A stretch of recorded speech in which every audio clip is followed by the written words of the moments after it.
반갑습니다. 마산중앙고등학교 교사 정용화입니다. 우리는 오늘 스포츠맨십과 페어플레이에 대해서 알아보고자 합니다. 목차입니다.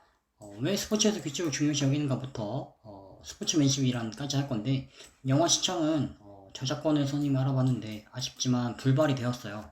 그래서 이거는 뭐 차차 선생님이 한번 다음에 설명을 해줄 수 있도록 하겠습니다. 일단 우리 먼저 첫 번째로 한번 알아봅시다. 왜 스포츠에서 규칙을 중요시 여길까? 우리가 살아가다 보면 일반 사회 못지않게 규칙을 상당히 중요시 여기는 게 스포츠입니다. 경기, 게임이라는 걸 알 수가 있을 건데 왜 스포츠에서 규칙을 중요시 여길까? 오케이. 자, 3반과 7반이 축구 경기를 하고 있어.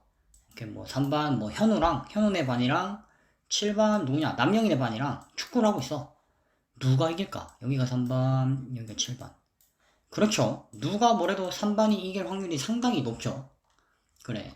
좋아. 그럼 우리가 그냥 이런 맨 땅에서 경기를 한다고 치자. 그래, 그렇다 칩시다. 그런데 3반은 축구공으로 여기 있는 이 미식축구공을 들고 왔어. 축구를 하겠대, 이거로. 7반은 셔틀콕으로 축구를 하겠대. 근데 심판인 영화 선생님은 볼링공으로 축구를 하겠대. 이게 과연 축구가 될까요? 조금은 힘들겠지. 그렇습니다. 그래서 스포츠에서 규칙을 상당히 중요시 여기는데, 여기 있는 평균적 정의, 절차적 정의, 분배적 정의라는 말로 요약을 해볼 수 있습니다.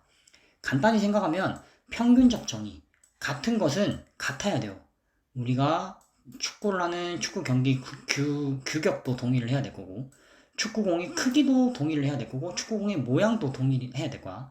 그리고 뛰는 사람 인원수도 동의를 해야겠지. 그렇습니다. 이런 것들이 바로 평균적 정의라고 합니다. 그러면 절차적 정의는 무엇일까? 여기 보시면 최대한 평균적 정의에 합당하도록 이라고 되어 있는데, 가령 우리가 축구장에서 이렇게 축구를 합니다. 축구를 하는데 여기에 햇빛이 떠 있는 거야. 그래서 선샤인이 눈이 너무 부셔. 여기 있는 이 3반 친구들이 너무 부셔. 그러면 이건 조금 3반 친구들이 억울하지 않을까? 그렇습니다. 바로 그럴 때는 이 절차적 정의, 절차를 수정하여서 정의를 만들어 버리자. 우리는 어떻게 되죠? 그렇습니다. 쉬는 시간이 되고 미안합니다. 쉬는 시간이 되고 나면 바꾸죠. 7반과 3반이 흔히 말해서 코트 체인지를 합니다.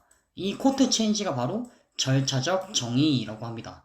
어떠한 이런 환경적 제약도 모두에게 동일하다고 하지만 그것마저도 최대한 평균적 정의에 가깝게 만들기 위해서 이렇게 코트 체인지를 하고 그런 것을 절차적 정의라고 하는구나.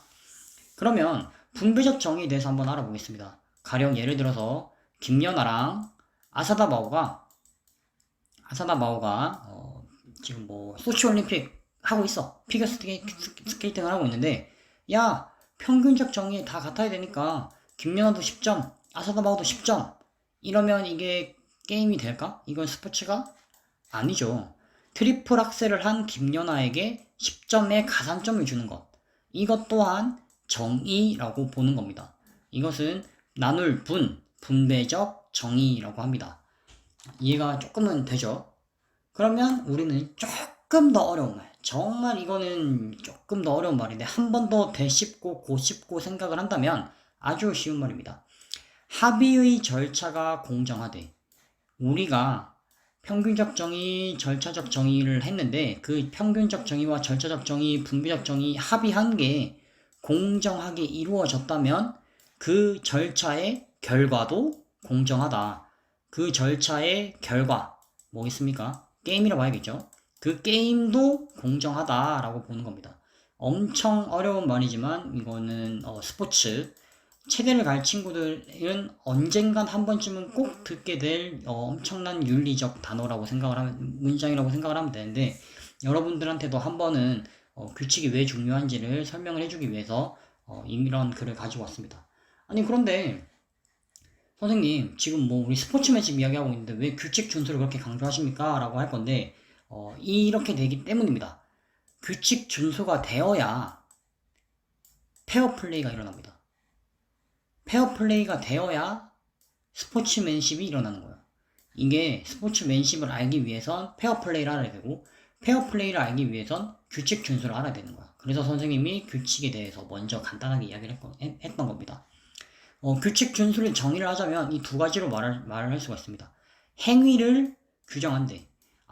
백태클을 하면 레드카드를 주기로 규정을 한 거야.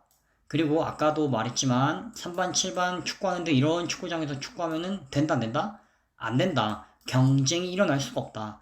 그렇기 때문에 규칙을 만들었고 이렇게 넓은 직사각형의 운동장에서 하자고 규칙을 만들었고 이는 경쟁의 기본 조건이다 라고 하는 겁니다. 다음은 페어플레이입니다. 페어플레이는 스포츠인이 지켜야 할 정정당당한 행위. 아주 키포인트입니다. 아주 키포인트. 선생님이 별표를 4개를 치겠습니다. 스포츠인이라면 반드시 지켜야 할 정정당당한 행위. 그리고 경쟁자에 대한 배려. 결국 너랑 3반이랑 7반이랑 싸우면 너랑 내가 싸우는 거잖아. 너랑 나랑 싸움에도 불구하고 7반에 대해서 손을 뻗어주는 게 바로 페어플레이인 겁니다. 다음, 그러면 스포츠맨십은 스포츠인이라면 마땅히 당연히 지켜야 할 준칙과 태도래. 조금 어렵다면 스포츠인이라면 반드시 해야 될 태도라고 이해를 해도 되겠습니다. 그리고 이 말은 뒤에도 한 번 더 나올 건데 스포츠를 통한 도덕성의 발달과 인격의 완성이래. 인격도 쌓을 수 있고 도덕성도 발달이 된대. 뭐가? 스포츠맨십이. 이해가 조금은 되나요? 좋습니다. 그러면은 우리가 아까 이 게임을 이야기를 했는데 여기 3반, 여기 7반 이렇게 축구 경기를 했는데 짜잔 후반 결과가 딱 나왔어. 3반 100대 0으로 3반이 이겼습니다 라고 했어. 그러면 이 게임의 승자는 박수 받을 수 있을까? 한번 생각해 볼 수 있니? 이 게임의 승자가 박수 받을 수 있을까? 그러면 이 게임의 패자인 7반은 이 100대 0이라는 스코어의 결과에 승복할 수가 있을까? 그렇죠. 바로 대답이 나와야 됩니다. 그렇기 때문에 규칙이란 게 중요하다라는 거를 이해를 해야 될 겁니다. 자, 잘 듣고 있습니까? 잘 듣고 있을 거라고 믿고 다음으로 넘어가겠습니다. 그러면 왜 페어플레이는 박수 받아야 될까? 규태가 잘 듣고 있니? 그래, 졸지 말고 잘 들을 수 있도록 하자. 노잼인 거 알지만 카톡 하지 말고 잘 들을 수 있도록 합시다. 자, 페어플레이라는 게 조금은 좀 추상적인 것 같아서 페어플레이의 반대말인 unfairplay를 가지고 왔습니다. 접두사가 붙었죠. 부정의 접두사인 on이 붙음으로써 unfairplay. 다시 말해서 fair, 정당하지 않은 플레이, unfair play인데 이러한 unfair play를 간단하게 예시를 보겠습니다. unfair play는 승리 후 패자 앞에서 과도하게 세레머니를 한다. 세레머니는 당연히 합니다. 근데 그 세레머니가 3분이 넘어가거나 자극을 하거나 하면 안 되겠죠. 그리고 이기고 있는 상황에서 고의적으로 공을 돌린대. 이란이나 뭐 이렇게 침대 축구 기억나죠? 고의적으로 공을 돌려. 막 공을 삥삥삥삥 돌리고 있는 그런 것. 그리고 부상자를 확인했음에도 불구하고 공격을 계속 이어나가는 행위. 부상자를 확인했음에도 불구하고 계속 공격을 이어나간대. 이러한 것들은 페어하지 못한 플레이다 해서 unfair play라고 합니다.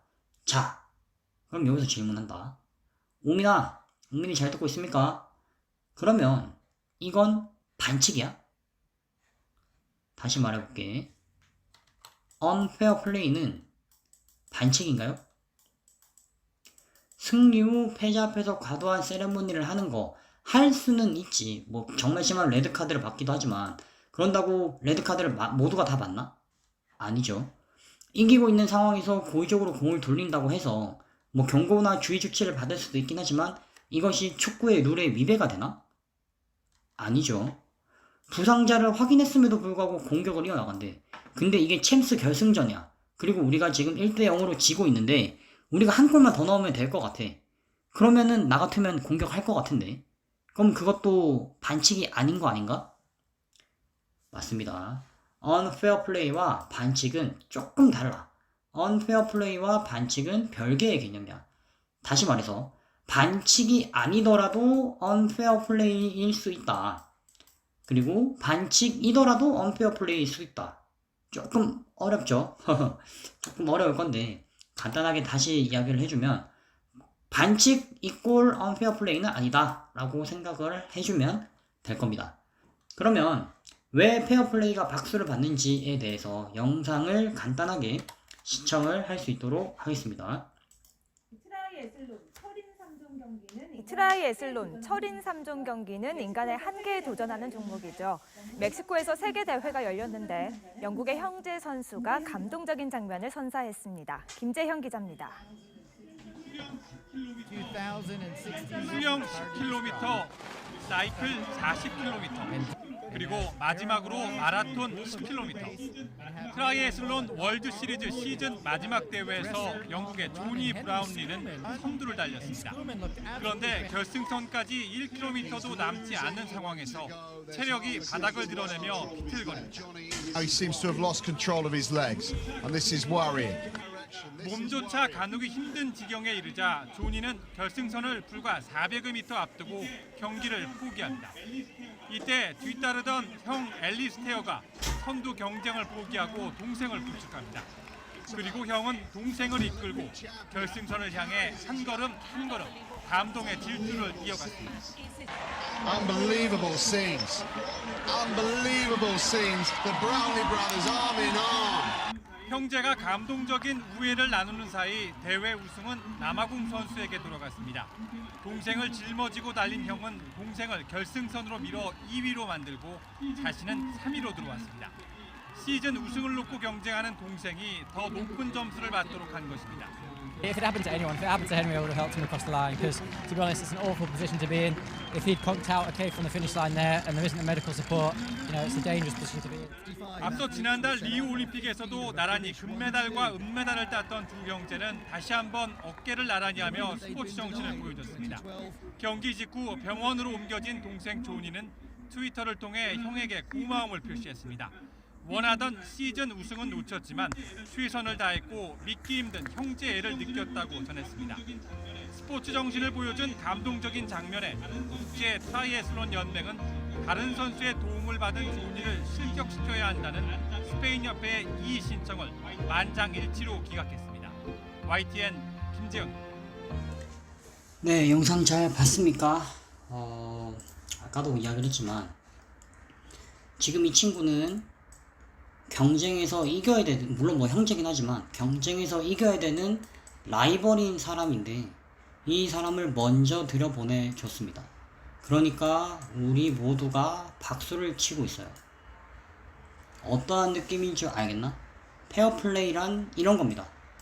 정정당당 상대방에 대한 배려, 알겠습니까? 이러한 것들을 꼭 가져야 되는 거지. 자, 그렇다면 스포츠맨십이란 무엇일까 라는 건데, 선생님이 임용고시를 준비하면서도 스포츠맨십에 대해서 배웠지만 정말 정의가 어렵습니다. 정의가 너무 어렵고 너무나 많은 뜻이 있고 체육사로 들어가면 더 많고 체육 철학으로 들어가면 더 머리 아프고, 그래서 이렇게 간단하게 마인드맵을 한번 준비를 해봤는데, 스포츠맨십은 협동이래. 우리 팀이 하나가 돼서 싸우는 협동. 스포츠맨십은 결과 인정이래. 아까 말했던 합의의 절차가 공정한 상황에서 경쟁의 결과도 동일하면 그 결과를 인정해주고 존중해주는 것이. 그리고 열정. 여기서의 열정은 뭐 인수지즘보다는 패션에 좀 더 가깝겠죠. 정말 최선을 다하는 어떤 그런 희열, 열정인 거고. 판정 존중. 비록 심판이 오심을 내렸더라도 그 오심에 대해서는 승복한다, 존중한다, 심판을 믿어준다 라는 것이 바로 판정 존중이 되겠고. 도전. 우리 탁구할 때, 우리 탁구 시험 칠 때 어떻게 하기로 했는지 기억나나? 선생님이 이렇게 만들어 주기로 했죠. 그래서 1점, 2점, 뭐 3점 이렇게 하기로 했는데, 여기서 3점에 도전하는 그러한 용기와 기백도 스포츠맨십에 들어간다. 알겠습니까? 최선. 선생님 이걸 상당히 중요시 여기는데, 여러분들 자습 시간 줄 때나 뭐 모의고사 때 여러분들 느낄 거야. 선생님은 항상 안마해주고 항상 깨라고 노력을 해라고 많이 하죠. 바로 최선입니다. 최선을 다하는 것도 스포츠맨십의 일환이구나. 그리고 규칙 준수. 내가 규칙을 최대한 잘 지킨다. 이러한 것들도 스포츠맨십의 일환이구나. 동료 배려. 여기서의 동료는 적일 수도 있고 아군일 수도 있고 아군 다일 수도 있지만 그 동료에 대한 배려도 바로 스포츠맨십입니다. 아까 우리가 앞서 봤던 영상 있죠? 그런 영상처럼 스포츠맨십도 동료 배려라고 할 수가 있다.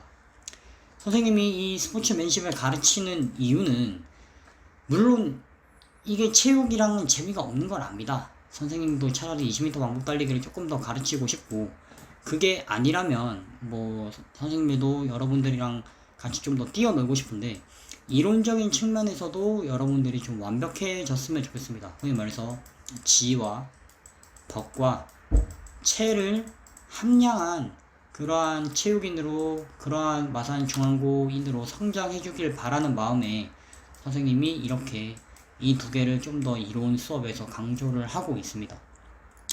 자, 요약입니다. 스포츠맨십은 아까도 말했지만 스포츠를 통한 도덕성을 함양하는 것, 스포츠를 통한 인격을 수양하는 것, 그리고 이거는 조금 어려울 수 있지만 젠틀맨이죠. 젠틀맨의 기본상이 스포츠에 녹아내린 게 바로 스포츠맨십입니다. 이거 진짜야. 영국에서 스포츠가 엄청나게 많이 발달된 거 알고 있죠? 체육, 축구, 크리켓, 배드민턴, 그리고 럭비 등등이 전부 다 영국에서 이렇게 시작이 됐는데 이 그레이트 브리튼이라는 이 거대한 대영제국에서 만들어진 게 젠틀맨인데 이 젠틀맨이 만들어지게 된 배경이 바로 스포츠다. 이거 진짠데 이걸 여러분들한테 설명해주고 싶은데 너무 어려울 것 같아서 쌤이 넘어갑니다. 어렵다면 젠틀맨이다. 젠틀맨의 인간상이 스포츠에 녹아든 게 스포츠맨십이구나 로 이해를 하면 되겠습니다.